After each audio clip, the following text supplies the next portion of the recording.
Today we are going to explore 3 crimes that shocked Japan and the world. Joji Obara crimes. Joji Obara was born on August 10, 1952 in Osaka, Japan. His father, who started as a scrap collector, eventually became a wealthy owner of numerous properties and pachinko parlors. Joji received a privileged education, attending private schools in Tokyo and receiving daily tutoring. By the age of 15, he was enrolled in a prestigious prep school affiliated with Keio University, essentially securing his future at the university.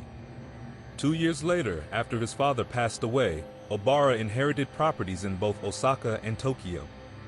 He traveled extensively before graduating from Keio University with degrees in politics and law. Eventually, he became a naturalized Japanese citizen and changed his name. Obara then invested heavily in real estate speculation, amassing a fortune of around $38 million. However, during the recession of the 1990s, he lost his wealth and his company, leaving him pursued by creditors. It was reported that he used his business as a front for money laundering on behalf of the Yakuza syndicate Sumiyoshi Kai. In addition to his financial troubles, Obara was a heavy drug user with a disturbing pattern of criminal behavior. He preyed on women, both Japanese and Western, using drugs to render them unconscious before abducting and assaulting them. Police eventually uncovered over 400 videotapes documenting his attacks, leading them to believe he may have assaulted anywhere from 150 to 400 women. His journals referred to these assaults as conquest play, a chilling euphemism for his actions, fueled by a desire for revenge on the world and the belief that these women were good only for sex. Among Obara's victims was Kurita Ridgway, an Australian model and bar hostess in Tokyo. Kurita had been working to save money for acting school. One night, Obara offered her a ride and drugged her, resulting in chloroform-induced liver failure and brain death. He took her to a hospital under a false name, claiming she had food poisoning. Initially, her death was attributed to hepatitis E, and no investigation followed. It wasn't until much later, when police searched Obara's home, that they discovered a diary entry reading, "Kurita Ridgway, too much chloroform," alongside a videotape showing the assault. Lucy Blackman, another one of Obara's victims, was a British woman who had gone to Tokyo to work as a hostess to pay off her debts. On July 1, 2000, Lucy went on a paid date with a customer from her club in Roppongi. After a few phone calls to a friend during the date, she was never heard from again. Her family launched a high-profile media campaign to find her, receiving support from the British government. Despite the efforts, it wasn't until February 9, 2001 that Lucy's body was discovered. It had been dismembered, her head encased in concrete, and buried in a seaside cave near Obara's apartment. Though the body was too decomposed to determine the cause of death, Obara was charged with drugging, assaulting, and killing her. Despite the evidence, Obara maintained his innocence, claiming the drugs had been self-administered. Tatsuya Ichihashi. Tatsuya Ichihashi was born on January 5, 1979, in Gifu Prefecture, Japan. He spent his early years between Gifu and Chiba Prefecture, just east of Tokyo. His family was well established, his mother a dentist, and his father a doctor. After graduating from the Department of Horticulture at Chiba University in 2005, Ichihashi did not take up work, relying instead on a monthly allowance from his parents. Ichihashi met Lindsay Hawker, a British teacher, just 4 days before the tragic crime.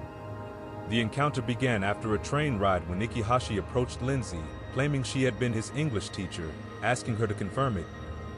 As she headed home, Ichihashi followed her, eventually asking for a glass of water once they arrived at her house. Lindsay, feeling sorry for him, allowed him into her apartment but made sure to introduce him to her 2 flatmates as a precaution. Once inside, Ichihashi sketched a picture of her and left his name, phone number, and email address. They agreed to meet again for an English lesson at a cafe a few days later. On Saturday, March 24, 2007, Lindsay met Ichihashi as planned. After the lesson, they took a taxi to his apartment, just a few hundred yards away. Lindsay told the taxi driver to wait briefly while she went up to the apartment. 7 minutes passed, but she didn't return, so the taxi driver left. Later, Lindsay's body was found buried in a bath filled with a mixture of compost and sand on Ichihashi's apartment balcony. She had been bound and gagged with plastic ties and scarves, with one hand eerily lying outside the mixture. The investigation revealed that Lindsay had suffered a prolonged attack. Bruises covering her upper body indicated the extent of her ordeal. Police noted that the egg-sized bruises on the left side of her face had likely been caused by a fist, while smaller marks across her body suggested she had collided with furniture during the assault. Lindsay was reported missing on the afternoon of March 26th. Her friends had initially tried to alert the police, but the message did not reach the proper authorities.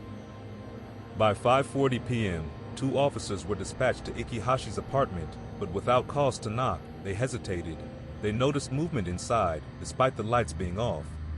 At this point, they had learned of a previous allegation made against Ichihashi and called for backup at 7 p.m. Within the hour, 7 more officers arrived on the scene. 2 hours later, with 9 officers outside, Ichihashi made his move. Barefoot and carrying a rucksack, he tried to slip away unnoticed. An officer grabbed his bag, but Ichihashi managed to break free. Lacking radios, the officers couldn't communicate effectively, and Ichihashi escaped by leaping down the stairs and zigzagging through the street, eventually disappearing once again. After nearly 3 years on the run, Ichihashi was finally captured on November 10, 2009 in Osaka while trying to board a ferry to Okinawa. Even after his arrest, he refused to confess. When his 23-day detention period expired on December 2nd, Ichihashi was charged with abandoning a body, followed by further charges of rape and murder. His lawyers claimed that he had been threatened with the death penalty if he didn't cooperate, and they attributed his silence to stress and exhaustion. On December 23rd, one of his lawyers announced that Ichihashi had admitted his involvement in Lindsay's death. However, he claimed it was never his intent to kill her, and that he had even attempted resuscitation. Richard Hinds and James Jamari Blackton. Nicola Furlong, an Irish exchange student living in Japan, attended a concert in the Odaiba district with her friend. After the event, the pair decided to stay up all night clubbing and catch the first train home in the morning. It was during this time that they met 2 men, 19-year-old Richard Hinds and 23-year-old James Jamari Blackton, at Tokyo Teleport Station. The men offered to take them out drinking in the Shibuya district. Hinds and Blackton also offered the women a room at the Keio Plaza Hotel in Shinjuku if they needed a place to stay, but Nicola and her friend declined. The group eventually arrived at a bar in Shibuya called Scramble, where the women bought the men a round of drinks as a gesture of thanks. In turn, Hinds and Blackton bought tequila shots for the women. Soon after drinking the shot, Nicola's friend blacked out and remained unconscious for several hours. At 12:50 a.m., the 2 men hailed a taxi and placed the heavily intoxicated women inside, instructing the driver to take them to the Keio Plaza Hotel. Unbeknownst to Hinds and Blackton, the taxi's surveillance camera captured footage of Blackton sexually assaulting Nicola's unconscious friend while the 2 men laughed and discussed their intentions. Hinds was recorded saying, "We can fuck them," to which Blackton replied, "We are going to fuck them and leave them in my room." When they arrived at the hotel, Nicola and her friend were so intoxicated that hotel staff had to provide wheelchairs to help them out of the taxi. Hinds and Blackton then took the women to separate rooms on the upper floors. Around 3:20 a.m., a hotel duty manager went to Hinds' room to investigate a noise complaint. Upon entering, he found Nicola lying on the floor, her lips pale and her breathing stopped.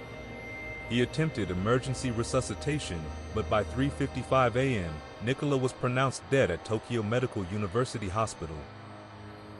Following the incident, Hinds and Blackton were arrested at the scene and taken to the Shinjuku police station for questioning. Initially, they were held on suspicion of sexually assaulting Nicola's unconscious friend in the taxi. On May 29, 2012, both men were charged with quasi-forcible indecency. However, after further investigation and a review of Nicola's autopsy report, Hinds was rearrested on June 15, 2012, and charged with her murder. In March 2013, Hinds was found guilty of Nicola Furlong's murder and sentenced to 5 to 10 years in prison with labor.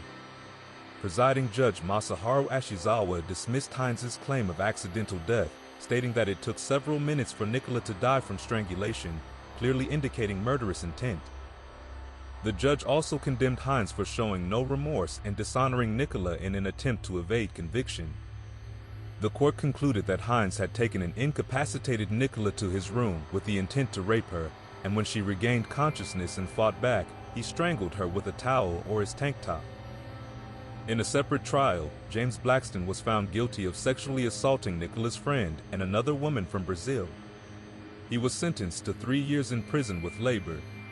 Judge Masayuki Yamada ruled that Blackton had taken advantage of victims who were too incapacitated to resist. Both women testified to blacking out after consuming the tequila shots provided by Blackton. We sincerely hope that the families find peace and closure, and that those responsible for the crimes are brought to justice for their actions.